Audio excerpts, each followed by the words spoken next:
नमस्कार दोस्तों, मैं हूं दिलीप चौधरी और आप देख रहे हैं सुजस ऑनलाइन क्लासेज।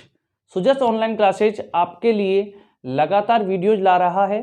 अगर आपको ये वीडियोज हमारी पसंद आ रही हैं तो बच्चों इनको बहुत ज़्यादा मात्रा में शेयर करें जिससे कि सभी बच्चों तक ये वीडियोज पहुंच सकें। चलिए, आज हम राजस्थान के त्यौहार पार्ट 5 को पढ़ने वाले हैं। राजस्थान के त्योहारों में हमने जो अब तक पढ़े थे वो श्रावण मास से लेकर के और फाल्गुन मास तक के प्रमुख त्योहारों को पढ़ा था। अब हम पढ़ने वाले मेरे मित्रों चैत्र, वैशाख, ज्येष्ठ और आषाढ़, इन 4 माह के त्योहारों को इस वीडियो के माध्यम से हम पढ़ेंगे। तो सबसे पहले स्टार्ट करते हैं चैत्र माह के त्योहारों को। देखें, चैत्र जो माह है ये वर्ष का सबसे पहला माह माना जाता है। वर्ष का पहला माह आपको याद होना चाहिए, आपको पता होना चाहिए कि राजस्थान में और भारत में जो हिंदू त्योहार हैं और हिंदू महीने हैं, हिंदू महीनों के नाम जो रखे गए हैं उनके नाम किस आधार पर रखे गए हैं? नक्षत्र के आधार पर, कि चंद्रमा के कौन से नक्षत्र में, चंद्रमा उस समय कौन से नक्षत्र में होता है उस आधार पर। तो याद रखना, चैत्र माह के समय चंद्रमा चित्रा नक्षत्र में होता है, इसलिए इस माह को चैत्र माह के नाम से जाना जाता है। चलिए, अच्छा, अब हम जानते हैं कि जो चैत्र माह है, इस चैत्र माह में कौन कौन से त्योहार मनाए जाते हैं। तो सबसे पहले हम बात करेंगे कृष्ण पक्ष की। ठीक है, चैत्र माह का पहला पक्ष कौन सा होगा? कृष्ण पक्ष। और कृष्ण पक्ष की जो प्रथमा होती है या प्रतिपदा, उसको हम बोलते हैं प्रतिपदा या प्रथमा, इस दिन कौन सा त्योहार मनाया जाता है? तो वो त्योहार है धूलंडी। कौन सा है बच्चों? धूलंडी का त्योहार जो है इस दिन प्रमुख रूप से मनाया जाता है। उसके बाद जो त्योहार आता है द्वितीया को, उस त्योहार का नाम है दूज या भाई दूज। आपको पता है भाई दूज 2 बार आती है वर्ष में, एक तो दीपावली के बाद आती है, ठीक है, दीपावली के बाद गोवर्धन पूजा, और गोवर्धन पूजा के बाद जो दूज आती है उसे भाई दूज कहते हैं। ठीक है, और एक आती है आपके होली के बाद। होली के बाद चैत्र माह लगता है, तो चैत्र माह के कृष्ण पक्ष की द्वितीया को, होली के 2 दिन बाद, ये भी भाई दूज है। तो 2 दूज आती है भारत, हमारे राजस्थान में या भारत में कहूं मैं। ठीक है, तो पहली दूज तो कब आती है? वो कार्तिक माह के शुक्ल पक्ष की द्वितीया को आती है, और दूसरी दूज आती है जो चैत्र कृष्ण द्वितीया को आती है। ठीक है, अच्छा, इसके बाद जो प्रमुख रूप से त्योहार मनाया जाता है कृष्ण पक्ष में, वो आता है अष्टमी को। अष्टमी, और अष्टमी को जो त्योहार मनाया जाता है बच्चों, उसे कहा जाता है शीतलाष्टमी। शीतलाष्टमी यानी कि शीतला माता की अष्टमी। अब शीतला माता का जो त्योहार है, इसे दूसरा नाम दिया जाता है बाश्योड़ा। इसे बाश्योड़ा के नाम से भी जाना जाता है। यानी कि इस दिन क्या होता है, सप्तमी को खाना बनाया जाता है, सप्तमी शाम को खाना बनाया जाता है, और उस बासे खाने को, बासा यानी कि पुराना खाने को किस दिन खाया जाता है? सुबह अष्टमी को। यानी कि अष्टमी को कोई भी नया खाना नहीं बनता है। ठीक है, तो जो शीतलाष्टमी है, ये शीतला देवी जो है, शीतला देवी चाकसू, जयपुर। ठीक है, आपको पता है माधो सिंह द्वितीय जो जयपुर के राजा हुए, उन्होंने इनका मंदिर बनवाया था, तो इनके लिए बाश्योड़ा त्योहार मनाया जाता है। ये चेचक की देवी मानी जाती हैं, महामाया देवी मानी जाती हैं, सेढ़ल माता के नाम से जानी जाती हैं। ठीक है, तो बहुत सारे उपनाम है शीतला माता के। तो शीतला माता की अष्टमी को किस नाम से जाना जाता है? शीतलाष्टमी। इस त्योहार को दूसरा नाम क्या है? बाश्योड़ा। इसी दिन मारवाड़ में एक त्योहार मनाया जाता है जिसका नाम है घुड़ला त्योहार। मारवाड़ में कौन सा त्योहार मनाया जाता है बच्चों? घुड़ला त्योहार। ठीक है, घुड़ला त्योहार क्या है कि घुड़ले खां, घुड़ले खां, देखो एक अजमेर का सेनापति था, अजमेर का सूबेदार था जिसका नाम था मल्लू खां, और उस मल्लू खां का सेनापति था घुड़ले खां। और घुड़ले खां जोधपुर आया और जोधपुर से अष्टमी के दिन महिलाओं को उठा करके ले जाता है, कुछ महिलाओं को उठाकर ले जाता है। उस समय जोधपुर के शासक हुआ करते थे सातल। ठीक है, राव सातल। तो राव सातल ने इसका पीछा किया और इसको जो है इसकी सेना को पराजित किया, और घुड़ले खां के सिर में इतने तीर मारे कि इसका पूरा सिर जो है वो छिद्रित हो गया।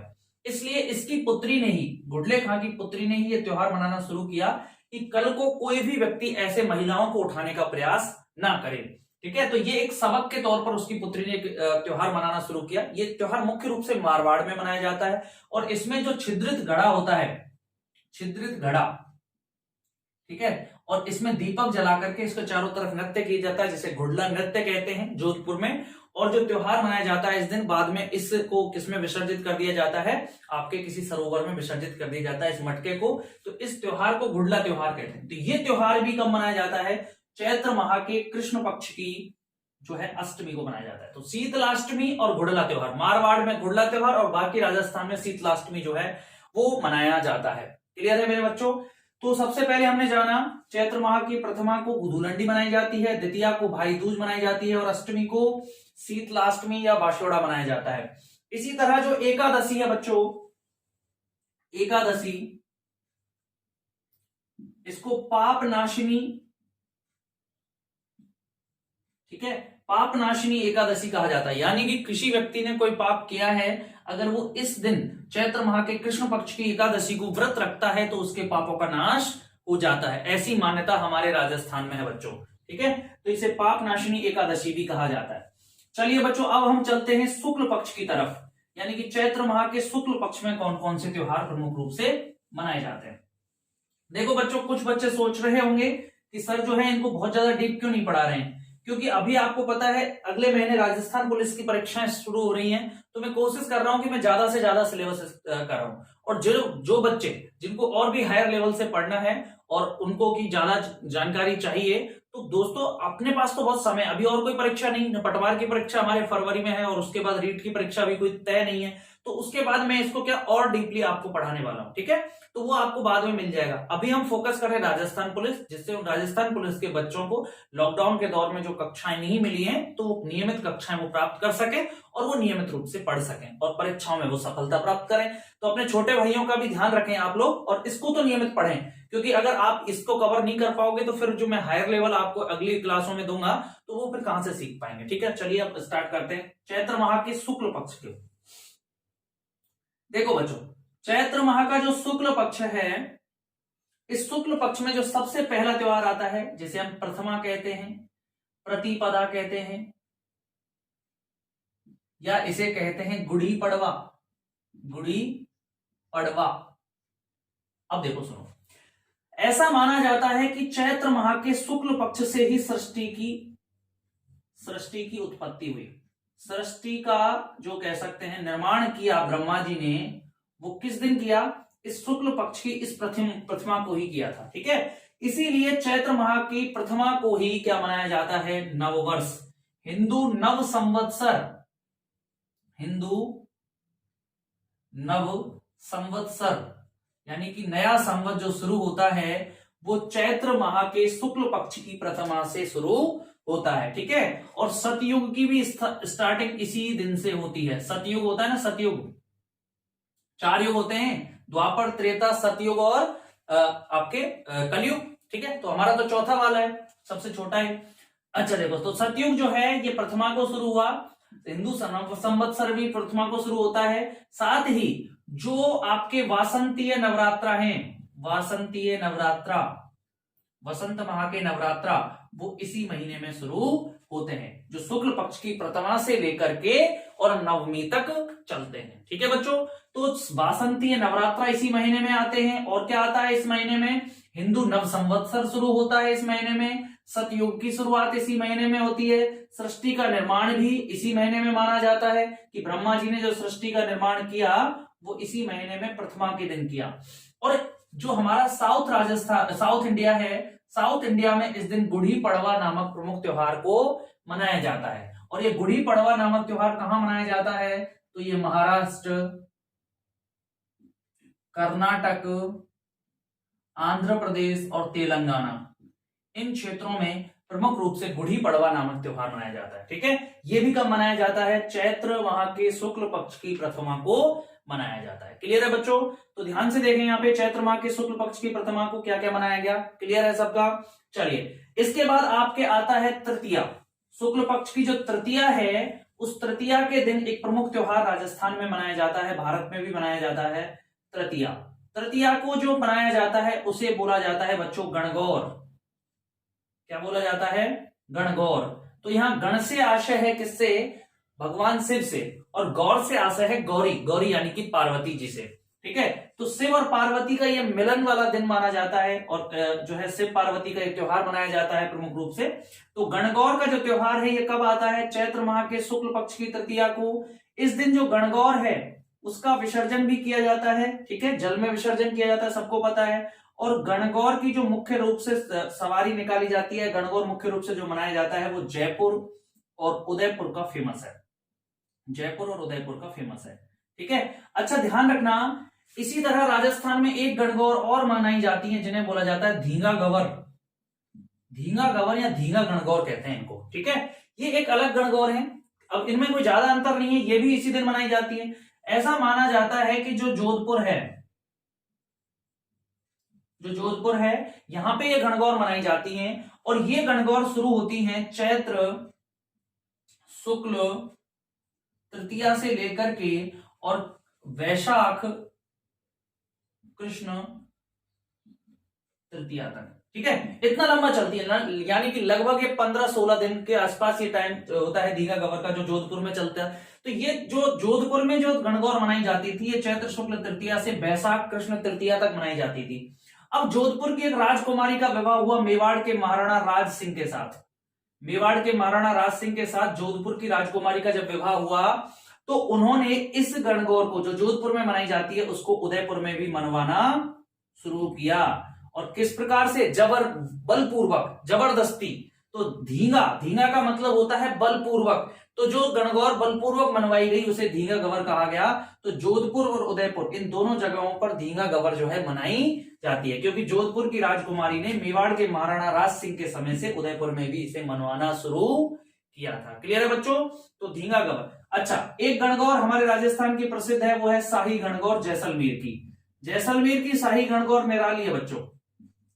यहां पर केवल जो है पार्वती जी की सवारी निकाली जाती है, अकेली पार्वती जी जो है इनकी सवारी निकाली जाती है। यहाँ पे शिव जी का जो प्रतीक है, जो ईश्वर जिसको बोलते हैं, ईश्वर या शिव जी जिसको बोलते हैं, उसको क्या हुआ, बीकानेर के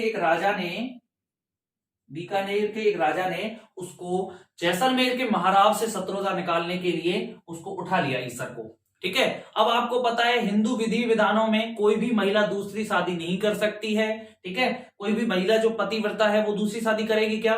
तो हमारी जो गणगौर हैं, यानी कि हमारी जो गौरी माता हैं, वो तो पतिव्रता हैं, तो वो दूसरा विवाह कैसे कर सकती हैं? इसलिए दूसरा ईश्वर नहीं रखा गया था। इसलिए आज तक जैसलमेर में केवल पार्वती जी को ही पूजा जाता है इस दिन, ठीक है। तो ये निराली गणगौर है, जैसलमेर की शाही गणगौर। ऐसे पूछा जाए आपसे कि केवल जो है पार्वती जी की पूजा कहाँ पे की जाती है गणगौर में, तो वो कहाँ पे की जाती है? जैसलमेर में, ठीक, क्योंकि यहाँ के ईश्वर को बीकानेर के शासक ने उठा लिया था। नो डाउट यहां तक। चलिए बच्चों आगे हम स्टार्ट करते हैं। तो आपने गणगौर को सीख लिया यहाँ पे, ठीक है, धींगा गणगौर को सीख लिया आपने यहाँ पे, और जैसलमेर की निराली गणगौर को सीख लिया। गुड़ी पड़वा को सीखा और प्रतिपदा को। नव संवत्सर कब शुरू होता है? तो चैत्र माह के शुक्ल पक्ष की प्रथमा को, ठीक है। अच्छा, तो अब मैंने आपको बताया था कि नवरात्रा शुरू होते हैं इसी महीने में, शुक्ल पक्ष में, ठीक है, शुक्ल पक्ष में। तो नवरात्रों में जो नवमी आती है, इस नवमी को जो जन्म हुआ था वो भगवान राम का हुआ था, इसलिए इसे राम नवमी के नाम से बच्चों जानते हैं। क्या कहते हैं इसको? राम नवमी। तो राम नवमी किस दिन, राम जी का जन्म कब हुआ? तो चैत्र माह के शुक्ल पक्ष की नवमी को। अच्छा, आपसे एक प्रश्न करें कि सीता जी का जन्म कब हुआ? तो सीता जी का जन्म आपको पता है, ऐसा माना जाता है कि सीता जी जो थी वो राक्षस जो थे उनका जो ब्लड था उसको किसी ऋषि ने जमीन में दबा दिया था, और जब मिथिला नरेश जनक उस जमीन को जोत रहे थे तो वहां से सीता जी जो है उसमें से निकलती हैं, घड़े में से। वो दिन था सीता जी का जिस दिन उनका जन्म माना जाता है, वो था वैशाख शुक्ल नवमी, यानी कि पूरे 1 महीने बाद, यानी कि राम जी के पूरे 1 महीने बाद सीता जी का जन्म माना जाता है, ठीक है। तो वैशाख शुक्ल नवमी को सीता जी का जन्म, और राम नवमी कब आई थी? वो आपके चैत्र माह के शुक्ल पक्ष की नवमी को। अच्छा, आपसे हनुमान जी का पूछे जन्म, हनुमान जयंती कब है, हनुमान जी का जन्म कब हुआ? तो ये चैत्र जो है इसकी पूर्णिमा को, चैत्र माह की जो पूर्णिमा है उस दिन किसको मनाया जाता है? उस दिन हनुमान जयंती को प्रमुख रूप से मनाया जाता है। चलिए बच्चों, तो यहां तक तो हमने पढ़ा। अगले हम पढ़ लेते हैं बैसाख माह को, ठीक है। तो चैत्र माह के प्रमुख त्योहार हमने पढ़ लिए हैं, अब हम बैसाख माह को पढ़ने वाले हैं। देखें बच्चों, वैशाख माह में कौन कौन से जो है त्योहार आए थे। वैशाख माह, तो सबसे पहले वैशाख माह का कृष्ण पक्ष, तो वैशाख माह के कृष्ण पक्ष में जो है बच्चों वो त्योहार नहीं मनाए जाते। वैशाख माह के शुक्ल पक्ष में अपने त्योहार आएंगे, शुक्ल पक्ष, और सबसे पहला जो त्योहार आएगा वो शुक्ल पक्ष की तृतीया को आएगा बच्चों। तो शुक्ल पक्ष की जो तृतीया को त्योहार आता है, वैशाख शुक्ल पक्ष तृतीया को, ऐसा माना जाता है कि इस दिन अगर कोई व्यक्ति धर्म करता है तो उस धर्म का क्षय नहीं होता, यानी कि नाश नहीं होता, वो धर्म अक्षय होता है। इसलिए इस तृतीया को एक नाम दिया गया अक्षय तृतीया, अक्षय तृतीया, जिसे हम स्थानीय भाषा में आखा तीज के नाम से जानते हैं बच्चों। किस नाम से जानते हैं? आखा तीज के नाम से जानते हैं। और ये हमारे राजस्थान का अबूझ साबे के रूप में जाना जाता है। अबूझ साबा, अबूझ साबा का मतलब बच्चों समझते हैं ना आप, यानी कि इस दिन आपको कुछ भी चेक नहीं करना होता है और सीधे जो है शादी हो जाती है, मुहूर्त नहीं निकालना होता और सीधे शादी कर दो, ठीक है। तो उसे अक्षय तृतीया कहा जाता है और ये अबूझ साबा होता है। तो कौन से महीने में आती है ये? वैशाख शुक्ल पक्ष की तृतीया को आती है आपके अक्षय तृतीया। इसके बाद इसी माह की जो पूर्णिमा है, वो मैंने सीता जी का जन्म आपको बता ही दिया था। सीता जी का जन्म कब हुआ था? इसी माह के शुक्ल पक्ष की नवमी को हुआ था, ठीक है। अच्छा, वैशाख माह की जो पूर्णिमा है बच्चों, इसे कहा जाता है बुद्ध पूर्णिमा। बुद्ध पूर्णिमा, ऐसा बताया जाता है कि बुद्ध भगवान जो थे, महात्मा बुद्ध जो थे, उनको ज्ञान प्राप्ति जो हुई थी वो वैशाख पूर्णिमा के दिवस ही हुई थी, ठीक है। तो बुद्ध पूर्णिमा कब मनाया जाता है?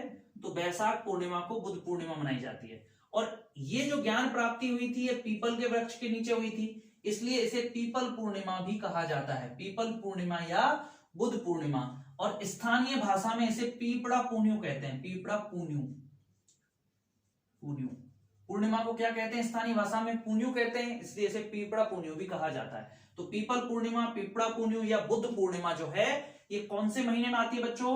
वैशाख माह की पूर्णिमा के दिन आती है, ठीक है। अगला हम महीना पढ़ेंगे ज्येष्ठ, यानी कि ज्येष्ठ महीने में कौन कौन से त्योहार मनाए जाते हैं। तो ज्येष्ठ जो महीना है वो आ जाएगा मई और जून में, यानी कि भयंकर गर्मी के दौर में।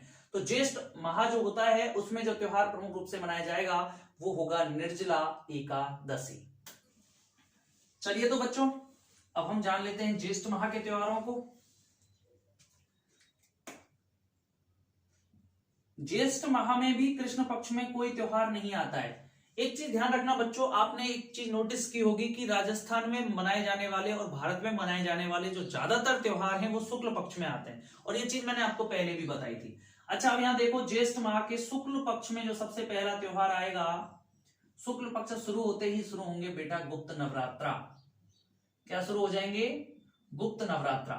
इन नवरात्राओं को गुप्त नवरात्रा कहा जाता है, और ये ज्येष्ठ माह के शुक्ल पक्ष की प्रथमा से शुरू होते हैं और नवमी तक चलते हैं, ठीक है।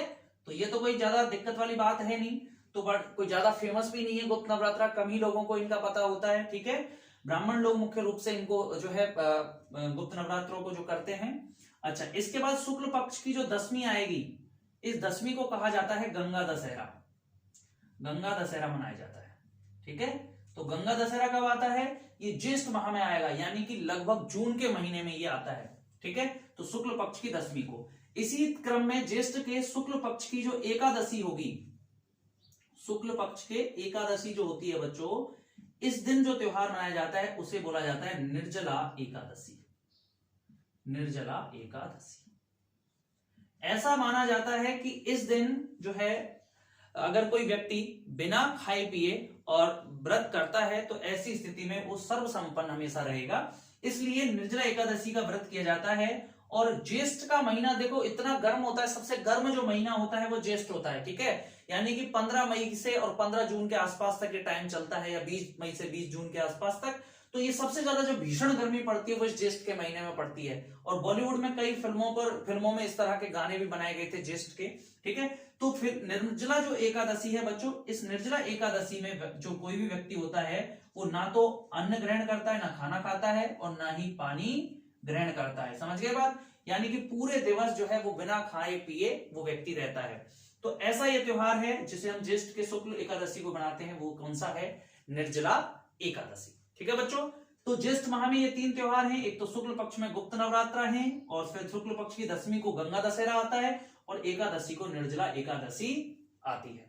चलिए बच्चों, अगला हम त्योहार पढ़ने जा रहे हैं, और वो अगला महीना है और लास्ट है इस टॉपिक का, सबसे अगला और सबसे लास्ट, वो है आषाढ़ महीना। ठीक है, और आषाढ़ महीने में जो त्योहार मनाया जाता है बच्चों, ठीक है, आषाढ़ महीने में जो प्रमुख त्योहार हैं वो एक तो आते हैं एकादशी को, और एक आते हैं पूर्णिमा को, और दोनों ही शुक्ल पक्ष में, ध्यान रखना। ठीक है, आषाढ़ के शुक्ल पक्ष जो है उसमें एकादशी को त्योहार मनाया जाता है एक, जिसका नाम है देवशयनी एकादशी। यानी कि इस दिन देव सो जाते हैं, यानी कि भगवान विष्णु सो जाते हैं। ऐसा मैंने आपको बताया था देव उठनी में कि भगवान विष्णु असलियत में चले कहां जाते हैं, राजा बलि के पास चले जाते हैं, पाताल लोक में। ठीक है, तो उस दिन देव सोना माना जाता है। और इसके बाद जो शुरू होता है उसे हम बोलते हैं चातुर्मास। क्या शुरू हो जाता है इसके बाद? चातुर्मास शुरू हो जाता है। और इस चातुर्मास में कोई भी शुभ कार्य नहीं किया जाता, शुभ कार्य नहीं। ठीक है, कब नहीं किया जाता? चातुर्मास। चातुर्मास कब से शुरू होता है? आषाढ़ शुक्ल एकादशी से शुरू होता है, और आपके कार्तिक शुक्ल एकादशी तक चलता है बेटे। ठीक है, इसे चातुर्मास कहते हैं। इन 4 महीनों में भगवान विष्णु कहां चले जाते हैं? राजा बलि के पास पाताल लोक में चले जाते हैं। ठीक है, इसलिए कोई शुभ कार्य। और कुछ लोग कहते हैं कि वो सो जाते हैं। ठीक है, इसलिए उठते कब हैं? तो कार्तिक शुक्ल एकादशी के दिन। अच्छा, आषाढ़ की जो पूर्णिमा है, इस पूर्णिमा को बच्चों मनाया जाता है गुरु पूर्णिमा के रूप में, गुरु पूर्णिमा के रूप में। ठीक है, अब गुरु पूर्णिमा असलियत में गुरु कौन है? तो गुरु दुनिया में जो सबसे बड़े गुरु हैं वो हैं शिव जी। ठीक है, तो मोस्टली ये जो मनाया जाता है वो शिव जी के लिए मनाया जाता है। लेकिन व्यास जी का जन्म भी इसी दिन हुआ था। वेद व्यास, जिन्होंने आपके महाभारत जो है वो लिखी थी, तो वेद व्यास जी का जन्म भी इसलिए इसी दिन हुआ था, इसलिए इसे व्यास पूर्णिमा के नाम से भी बच्चों जानते हैं। ठीक है, तो गुरु पूर्णिमा या व्यास पूर्णिमा कब आती है? आपके आषाढ़ के पूर्णिमा को गुरु पूर्णिमा या व्यास पूर्णिमा कहते हैं। चलिए बच्चों, तो राजस्थान के त्योहारों की श्रृंखला में मैंने आपको ये 5 वीडियोज डाली हैं जो हिंदू त्योहारों से संबंधित हैं। इन वीडियोज में मैंने आपको मोस्टली हिंदू त्योहारों को कवर करवाया है। मुझे उम्मीद है कि 95 से 90% जो प्रश्न होंगे वो आपके इन्हीं वीडियोज से उपलब्ध हो जाएंगे। आपके सभी बच्चे हमारी वीडियो को जो देख रहे हैं, हमारे चैनल को सब्सक्राइब कर लें और बेल आइकन पर क्लिक कर लें। जैसे ही वीडियो डलेगी आप तक नोटिफिकेशन पहुंच जाएगा। दोस्तों, इसी के साथ मैं विदा लेता हूं। जय हिंद, जय भारत।